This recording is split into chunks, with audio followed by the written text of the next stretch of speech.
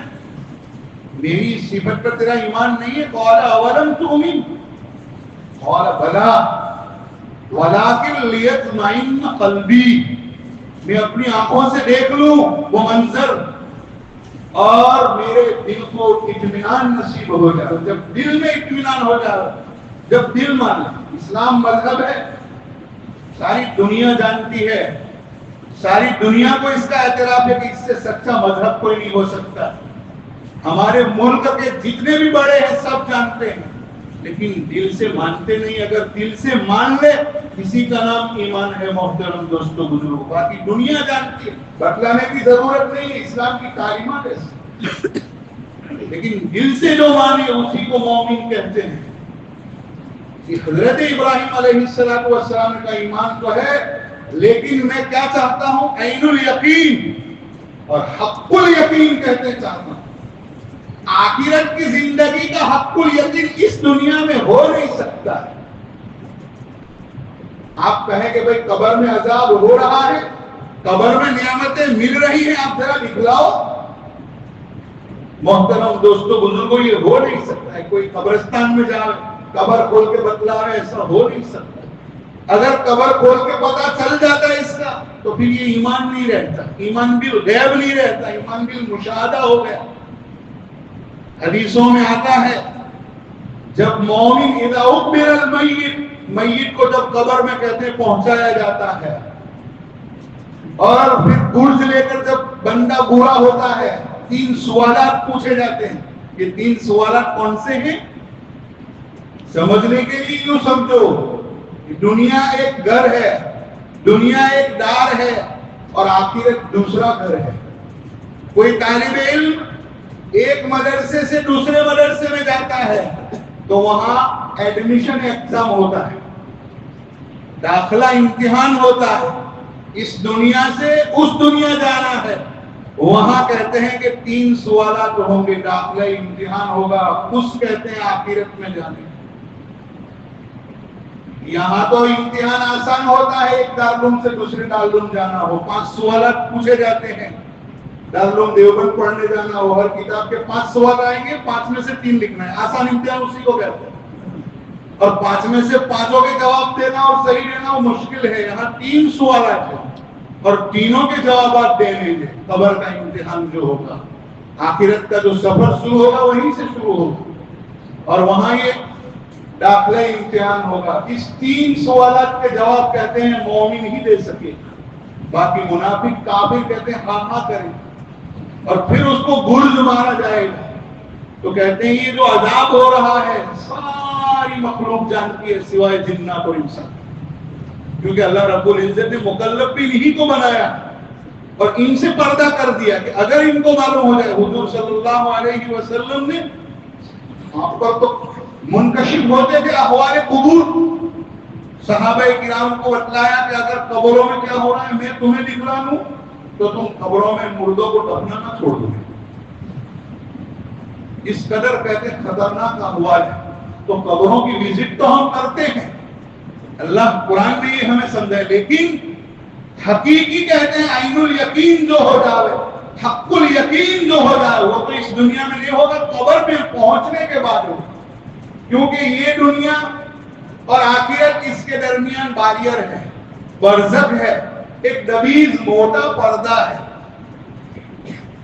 یہ یہاں سمجھ میں نہیں آئے گی, لیکن جب انسان قبر میں پہنچے گا تو قبر میں جیسے عذاب ہوتا ہے ایسے نعمتیں اور راحتیں بھی دی جائے گی. اس دنیا کے اندر کوئی چاہے کہ میں اللہ کا دیدار کر لوں, چاہے اس کے لیے مجھے پوری دنیا قیمت میں دینی پڑے, تو ناممکن ہے. اللہ نے اس دنیا میں اپنا دیدار نہیں رکھا ہے محترم دوستو, لیکن مرنے کے بعد یہ نعمتیں وہاں ملنے والی ہے. جنت انسان یہ چاہے کہ میری بخشش ہو جائے اور میں جنت میں پہنچ جاؤں, ہر کوئی چاہتا ہے, لیکن یہ ابھی نہیں ہوگا. موت کے بعد بھی فوراً نہیں ہوگا. موت کے بعد کی جو لائف ہے, جو زندگی ہے, اس میں بھی محترم دوستو بزرگوں وہ نہیں ہوگا. وہاں نعمتیں ملے گی, جنت کی کھڑکی کھل جائے گی, راحتیں ہوگی, اور فرشتے کہتے ہیں کہ بالکل نورانی بلب جلا دیں گے, روشنی کر دیں گے. یہ سب ہوگا, اس لیے کہ انسان تنہائی میں ہو تو رنجت ہوتی ہے. اور ہم یہ سمجھتے ہیں اس دنیا کے اندر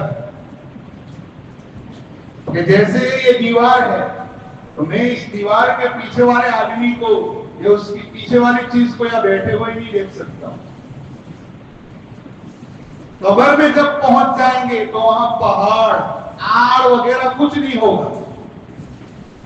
جب انسان پہنچے گا جناب نبی کریم صلی اللہ علیہ وسلم کو بتلایا جائے گا آپ اپنی جگہ پر اپنی جنت میں آرام فرما رہے ہیں روضے کے اندر.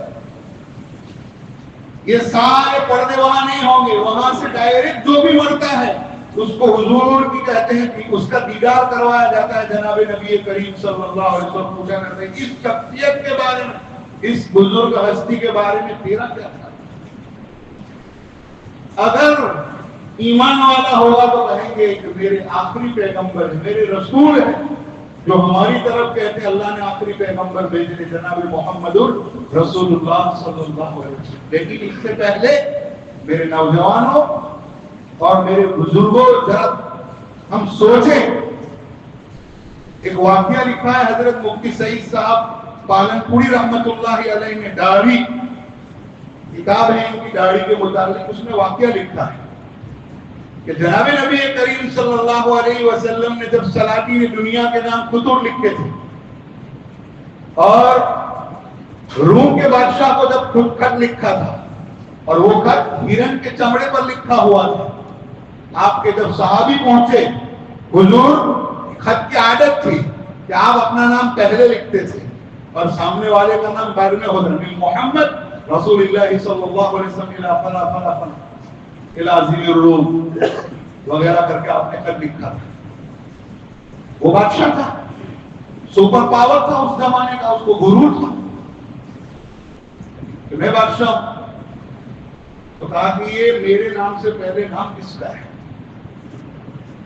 ہاڑ کا, دو ٹکڑے کر دیے اس کے. ہرن کا تھا, پورے پرزے پرزے تو نہیں ہوئے, ٹکڑے کر دیے. اور اس وقت بحرین ایران حکومت کے ماتحت آتا تھا, تو بحرین کے گورنر کو انہوں نے لکھا یہ دو شخصیت ہے مدینے کے اندر, ان کو پکڑ کر میرے سامنے حاضر کرو. دو آدمیوں کو بھیجا, دو آدمیوں کو, کوئی آدمی کو پکڑ لانا ہو تو کافی ہے, لیکن اس کو کیا معلوم تھا کہ یہ کون سے شخصیت ہے اور کس قدر عظیم ہے. جب یہ دونوں مدینہ پہنچے ہیں تو مدینہ کا منظر دیکھ کر وہ گھبرائے. یہاں تو ایسی شمع ہے کہ ہر پروانہ اس کی حفاظت کے لیے اپنی جان دینے کے لیے تیار. بہرحال بادشاہ کا حکم تھا, ان کو جانا تھا حضور صلی اللہ علیہ وسلم کے پاس کے گئے اور جا کر آپ صلی اللہ علیہ وسلم کے دربار میں حاضری دی. ان کے چہرے تھے, مونچھیں بڑی بڑی تھی, داڑھی صفا چٹ تھی. جناب نبی کریم صلی اللہ علیہ وسلم نے چہرہ پھیر لیا, کون ہو تم اور ایسے چہرے بنانے کا حکم تم کو کس نے دیا ہے؟ انہوں نے کہا ہمارا نام ربنا, ہمارے بادشاہ نے کہتے ہیں کہ ہمارا نیچر ہے, ہمارا عظیم روم ان کا کلچر ہے, اس نے ہمیں حکم دیا ہے. آپ صلی اللہ علیہ وسلم فرمایا ہمارا نہیں ربی, مجھے میرے رب نے حکم دیا ہے کہ میں داڑھی بڑھاؤں اور مونچھوں کو کترواؤں.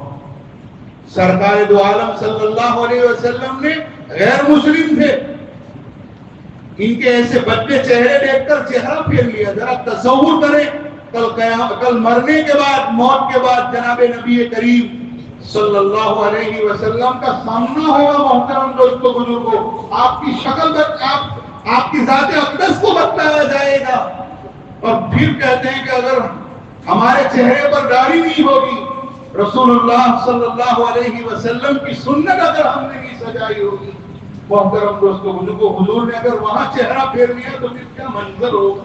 ذرا تصور تو کریں محترم دوستو بزرگوں, مرنے کے بعد کی زندگی کو ہم اپنے سامنے رکھیں. یہ تو ہم نے دیکھے, ہم بچوں کو بھی قبرستان میں دفنا کر آئے ہیں, کہتے ہیں کہ جوان کا لڑک بیوی ہو جائے, شادی کر لو اس کے بعد رکھوں گا. شادی ہو جاتی ہے تو کہتا ابھی تو عمر ہے, ابھی عمر 80-90 سال کی نہیں, اس کے بعد رکھوں گا. کہ کل محترم دوستو بزرگوں کسی کی آئی نہیں ہے اور آنے والی اتنا مہلت کسی کو ملتی بھی نہیں ہے. محترم دوستو بزرگوں, معاف کرنا اگر برا لگا ہو, رسول اللہ صلی اللہ علیہ وسلم کی سنت ہے. اور اگر جدید تعلیم یافتہ یہ کہیں کہ قرآن سے کہاں ثابت ہے, ذرا حضرت موسیٰ اور ہارون کا قصہ پڑھیں جس میں حضرت موسیٰ علیہ السلام چھوٹے ہیں, چھوٹے اور بڑے بھائی میں ادب ہوتا ہے, بڑے بھائی چھوٹا بھائی بڑے بھائی کا ادب کرتا ہے. حضرت ہارون عمر میں بڑے تھے، حضرت موسیٰ علیہ السلام علم و کمال اور فضل میں بڑے تھے۔ جب چھوٹا بھائی علم و فضل و کمال میں بڑا ہو تو بڑے کو چھوٹے کی رسپیکٹ کرنی چاہیے۔ علم و فضل و کمال میں چھوٹا بھائی کہتے ہیں کہ اگر بڑا ہوا ہے تو بڑے کو بھی اس کی رسپیکٹ کرنی چاہیے۔ بڑا علم و فضل میں بھی ہے اور بڑا بھی ہے تو پھر چھوٹے پر تو لازمی ہے کہ اس کی رسپیکٹ کرے، اس کا اکرام کرے۔ حضرت موسیٰ علیہ السلام جب طور پر سے آئے، بنی اسرائیل کہتے ہیں کہ شرک میں مبتلا ہو گئی، تو آ کر اپنے ماجائے کا داڑھی پکڑی اور سر کے بال پکڑے۔ حضرت موسیٰ علیہ السلام بڑے جلالی تھے، ایک گوسا رسید کرتے تھے، پانی نہیں مانگتا تھا، مر جاتا تھا، ایسے جلالی تھے حضرت موسیٰ علیہ السلام۔ آئے، داڑھی پکڑی اور سر کے بال پکڑے۔ حضرت ہارون نے کہا یا ابن امی لا تاخذ بلحیتی ولا براسی، داڑھی تھی کبھی تو پکڑیں گے، جس کی داڑھی نہیں ہو اس کی داڑھی پکڑنے سے کیا فائدہ؟ یہ ایسا کوڑی پکڑنے سے کیا کچھ ہوتا ہے؟ کچھ نہیں ہوتا۔ قرآن بیان کرتا ہے انبیاء اور پیغمبروں کی سنت ہے داڑھی رکھنا۔ جناب نبی کریم صلی اللہ علیہ وسلم کی تو ہے اور خوبصورتی کی بہترین مثال، اس کے بغیر چہرہ اچھا نہیں لگتا۔ داڑھی مڈانے کی تاریخ کے بارے میں آتا ہے، سب سے پہلے ترکستان کے ہجڑوں نے مڈائی تھی، پھر یہ کلچر عام ہوتا گیا۔ باقی مرد تھے وہ داڑھی پہلے رکھتے تھے، کلچر جب بگڑا تو پہلے ہجڑوں نے کہتے ہیں کہ ختم کی، اور پھر دیکھا دیکھی کہتے ہیں کہ ایک دوسرے میں گھل مل کے رہتے ہیں تو پھر وہ عادت اپنے اندر بھی سرایت کر جاتی ہے۔ اس طریقے سے کہتے ہیں کہ یہ ہوا۔ اس لیے محترم دوستو بزرگوں، زندگی آخرت کی ہے، ہمیں مطمع نظر رکھنی چاہیے اور زندگی اسی طرح گزارنی چاہیے، بالکل تیار رہنا چاہیے کہ ابھی موت آ جائے، کل آ جائے، آخرت کے سفر کے لیے کوئی پچھتاوا نہ ہو۔ محترم دوستو بزرگوں، اس طرح تیار رہنا چاہیے۔ اللہ ہمیں کہتے ہیں ایسی تیاری کی توفیق عطا فرمائے، کیونکہ ہمارا تو ایمان ہے مرنا ہے، اور مرنے کے بعد کہتے ہیں زندگی کا حصہ ہے، تبھی آگے کی زندگی ہماری بہترین ہوگی۔ اس صورت کے اندر اللہ رب العزت نے اسی کو بیان فرمایا، لَتُسْأَلُنَّ يَوْمَئِذٍ عَنِ النَّعِيمِ۔ آخری جملہ لے لو اس لیے کہ وقت کم ہے۔ نعمتوں کے بارے میں اللہ رب العزت ضرور پوچھیں گے۔ ایک حدیث میں آتا ہے جناب نبی کریم صلی اللہ علیہ وسلم 3 دن سے بھوکے تھے، عاقس تھے۔ عرب کی دوپہر کی گرمی، اور عرب کی دوپہر کی گرمی میں جناب نبی کریم صلی اللہ علیہ وسلم مدینے کے اندر مسجد نبوی میں کبھی کہتے دوپہر میں نکل کر نہیں جاتے تھے، اپنے حجرے سے نکل کر مسجد میں آئے، یہی خیال کر کے کہ کہیں سے کوئی انتظام ہو جائے، کہیں جاؤ کھانا مل جائے۔ تھوڑی دیر ہوئی، حضرت ابو بکر صدیق رضی اللہ تعالیٰ عنہ تشریف لائے۔ حضور نے پوچھا ابو بکر بے وقت گھر سے نکلنا کیا ضرورت پیش آئی؟ کچھ نہیں اللہ کے نبی، یہ سوچا کہ آپ مسجد میں ہوں گے، ملاقات کروں، آپ سے باتیں کروں، عشق سے کہتے ہیں کہ بہرحال میرے جسم کو سکون ہو جائے، اس وجہ سے نکلا۔ اصل بات حضرت ابو بکر صدیق نے بھی چھپائی کہ وہ بھی 3 دن سے بھوکے۔ تھوڑی دیر ہوئی، حضرت عمر رضی اللہ تعالیٰ عنہ تشریف لائے۔ حضرت عمر رضی اللہ تعالیٰ عنہ سے پوچھا حضور نے بے وقت، حضرت عمر الیک سلیک کے بعد کہا کہ حضور بھوک اتنی لگی ہے کہ نیند بھی نہیں آتی، بہت بھوک ہوتی ہے، جیسے ہم رات کا کھانا کبھی نہ کھائے، رات بھر نیند نہیں آتی ہے سکون کے ساتھ۔ 3 دن کی بات نہیں کرتا ہوں، صرف رات کے کھانے کی بات کر رہے ہیں، وہاں 3 دن سے پاکا تھا۔ تو دوپہر کے وقت میں ایسی گرمی میں کہاں سے لینا ہے؟ انہوں نے سیدھی بات کہہ دی۔ حضرت ابو بکر اب کھلے اور کہنے لگے حضور میرا بھی یہی حال ہے، میں بھی 3 دن سے بھوکا ہوں اور اسی لیے نکلا تھا۔ چلو، جب کسی آدمی کے ساتھ کسی کو بے تعلقی ہوتی ہے تو بے دھڑک اس کے گھر پہنچ جاتا ہے بغیر اطلاع کے۔ جناب نبی کریم صلی اللہ علیہ وسلم کو حضرت ابو الہیثم رضی اللہ تعالیٰ عنہ انصاری صحابی تھے، باغ والے تھے، بڑی بے تکلفی تھی، حضور پہنچ جاتے تھے۔ آپ صلی اللہ علیہ وسلم ان کے باغ میں پہنچے، تینوں کو دونوں اپنے ساتھی کو لے کر گئے۔ عرب کی اس زمانے میں عادت تھی کہ جب کھجوریں پک جاتی تھی تو کھجوروں کو اس کی رکھوالی کرنی پڑتی ہے، چڑیا وغیرہ نہ بگاڑے، اگر بگڑا ہے دانا کوئی نیچے گرا ہے تو اس کی بھی قدر کر لے اس وغیرہ، تو اپنی فیملی سمیت وہاں منتقل ہو جاتے تھے، چھوٹی سی جھونپڑی بنا کر اس میں رہتے تھے، بکریاں وغیرہ ہوتی ہے وہ بھی لے جاتے تھے، کھانا پینا وہیں سے ہو جائے۔ حضور گئے، حضرت ابو الہیثم نہیں تھے، ان کی بیوی نے جواب دیا، وہ پانی لینے باہر گئے۔ حضور صلی اللہ علیہ وسلم کھجور کے سائے میں آپ اور اپنے دونوں اصحاب بیٹھے، تھوڑی دیر کے بعد حضرت ابو الہیثم رضی اللہ تعالیٰ تشریف لائے۔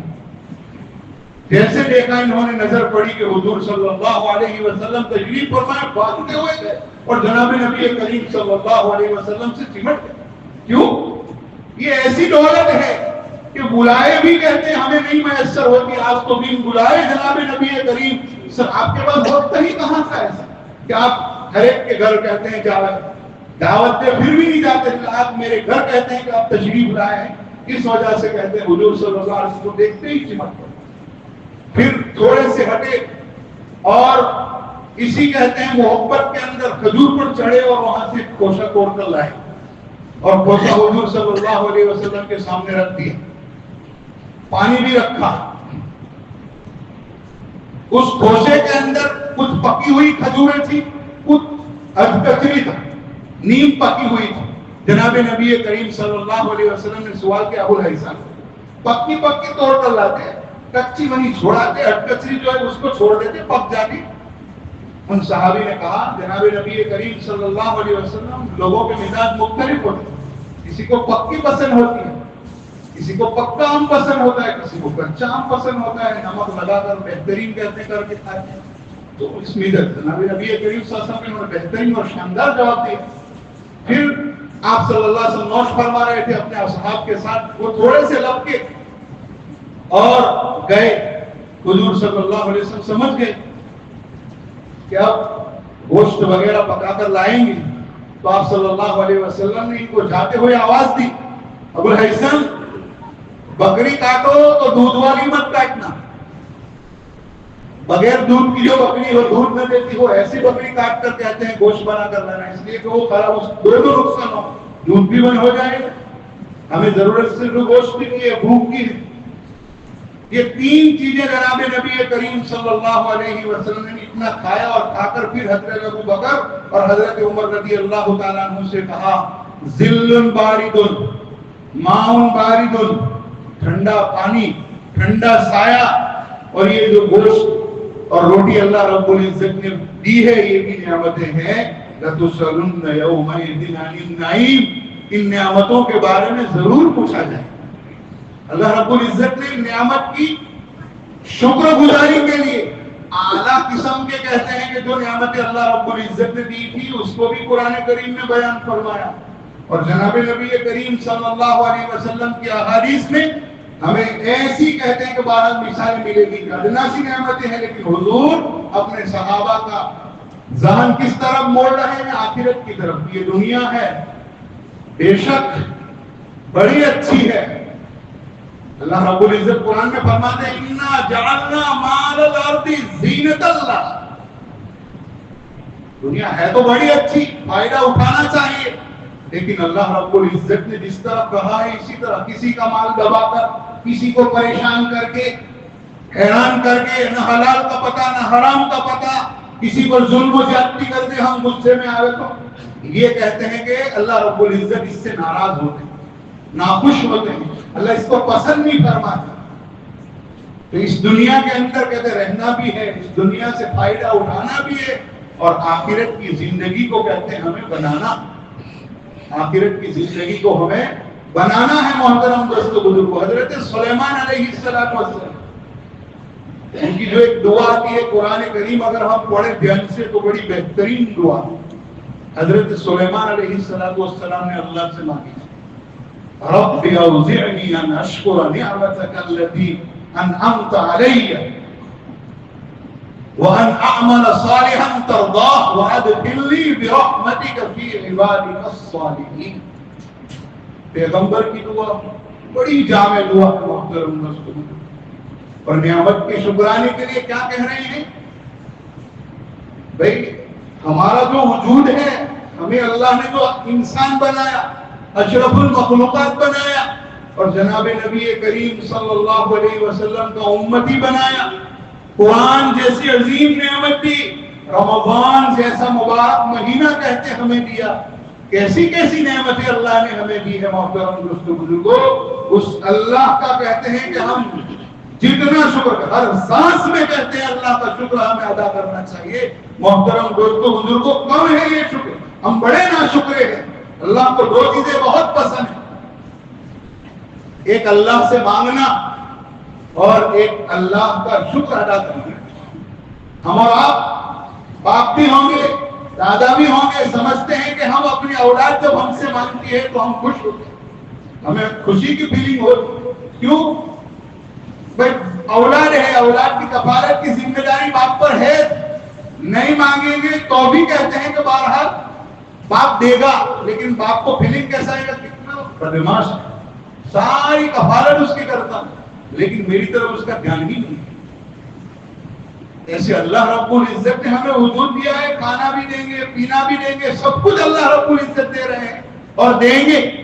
لیکن اللہ رب العزت کو کیا پسند ہے کہ میرا بندہ مجھ سے مانگے, اور ہم یہ تصور نہ کریں کہ ہماری تجوریاں بھری پڑی ہے, ہمارے بینک بیلنس تو اڈانی امبانی سے بھی بڑھ گئے ہیں, گھر میں سب کچھ پڑا ہوتا ہے لیکن انسان کے کام نہیں آتا ہے. حالات ایسے آتے, انسان بھوکوں مر جاتا ہے. اس کے گھر میں سب کچھ پڑا ہوا ہے, پیڑھیوں کی فکر نہیں ہے, تو بھی اللہ سے مانگے, تو بھی اللہ سے مانگے. اللہ رب العزت اس سے خوش ہوتے ہیں اور اللہ مزید دیں گے, اور اس کو کہتے ہیں آپ کے لیے فائدہ مند بھی بنائیں گے اور اس سے آپ کو فائدہ بھی دیں گے. حضرت سلیمان کہہ رہے ہیں رب اوزعنی, اے اللہ مجھے شکر کا چسکا لگا دی.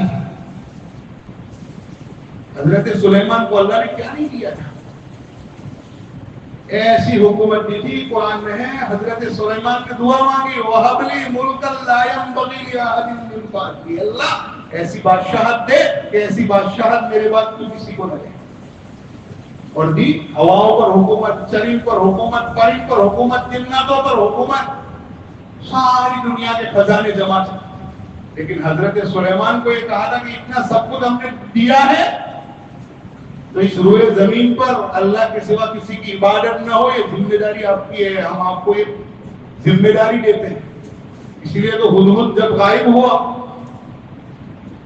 لشکر اتنا تھا, قرآن کیا بیان فرما رہے ہیں, کروڑوں کی تعداد میں لشکر تھا, لشکریوں میں حضرت سلیمان.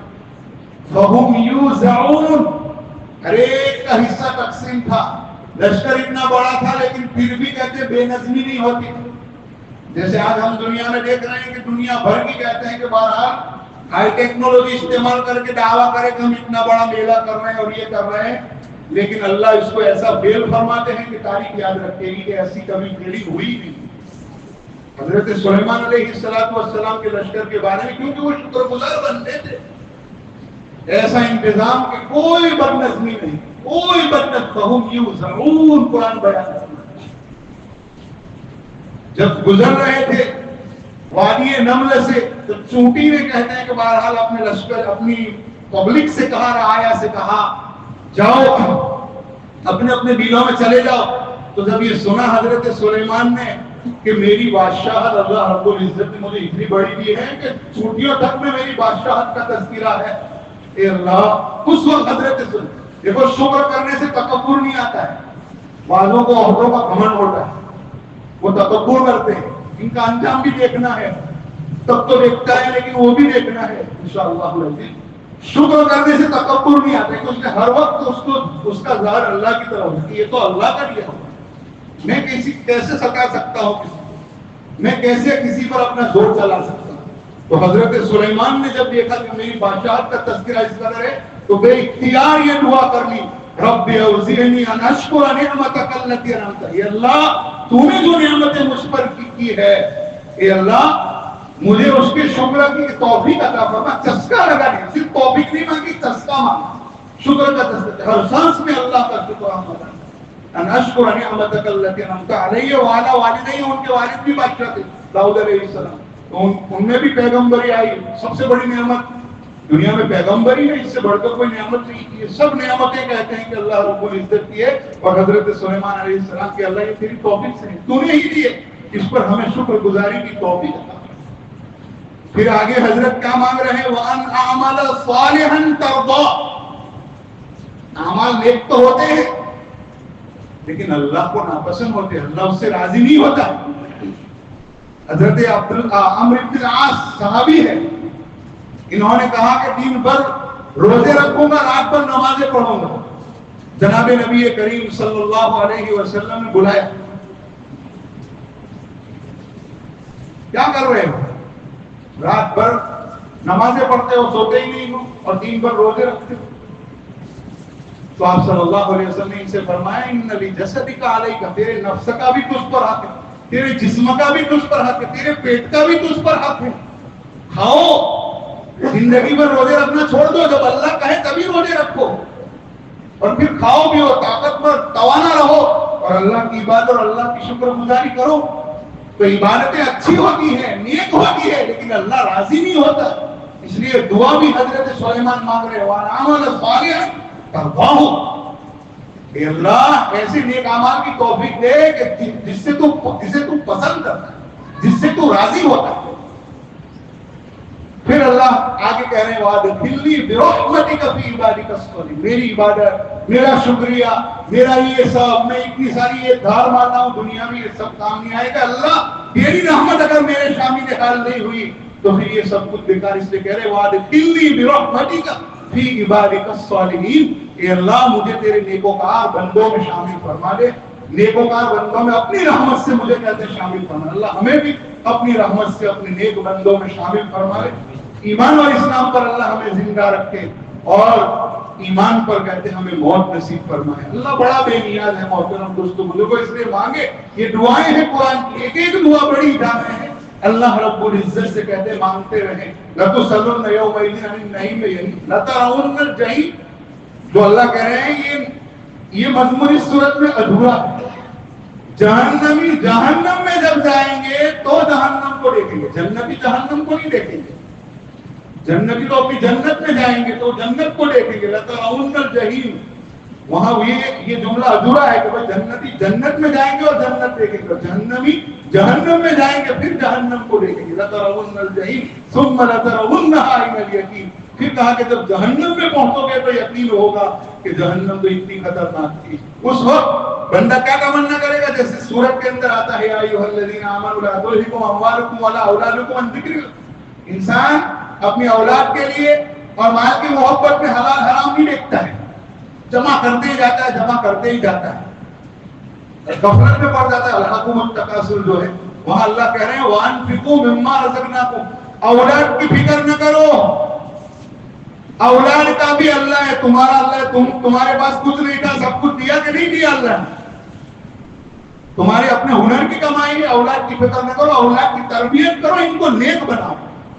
اللہ ان کی مقدر کی دنیا ان کو دے گا. ان کے لیے حلال حرام کر کے کہتے ہیں جمع کرو گے تو پھر اولاد ناہنجار ہوئی، 10 دن میں، مہینے میں، 2 مہینے میں، 6 مہینے میں، سال میں ختم کر دی، اور پھر بھیک مانگی، پھر تکلیف ہوگی، دیکھ نہیں سکیں گے. اس لیے وہاں وانفقوا مما رزقناکم اللہ رب العزت کہہ رہے ہیں، اور کہہ رہے ہیں اس دولت سے اس دنیا کے اندر فائدہ اٹھا لو اپنی آخرت کے لیے. اللہ ہمیں عمل کی تو مرنے کے وقت تو ہر کہے گا فاصدق واکم من الصالحین، کہ اللہ چانس دے دے، چند سانسوں کا چانس دے دے، دنیا میں چلا جاؤں، جتنا مال و دولت تھا سب اللہ کے راستے میں کیسے خرچ کر کے آؤں اور نیک بن جاؤں. لیکن اب چانس نہیں ملے. یہ چانس لیا ہے اللہ رب العزت نے. اللہ ہمیں اپنی دولت اللہ کی رضا کے لیے خرچ کرنے کی توفیق عطا فرمائے.